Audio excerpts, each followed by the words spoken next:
गे माई अड़ही बन सौ खड़ही कटाएब बिंदावन बीट बाँस गे माई अड़ही बन सौ खड़ही कटाएब बिंदावन बीट बाँस गे माई सेहो बाँस छेबी बंगला बना एब नीचा ऊपर खिड़की लगाएब गे माई सेहो बाँस छेबी बंगला बनायब चारू दिस खिड़की लगाएब गे माई ताही बंगला सुत गेला बड़का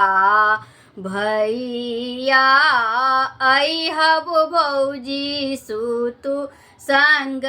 साथ गे माई ताही बंगला सुत गेला तड़ाकंत भैया अइहब भौजो सुतु संग साथ गे माई उठ बजे गेलखिन सची बहिनुई उठू भैया भए गेल पड़ा आत गे माई उठ बजे गेलखिन सची बहिनी उठू भैया भए गेल पड़ात गे माई एहन दो चारन नन दो कतहुन देखल आधी रात बोले पड़ात गे माई एहन दो चारन नन दो कतहुन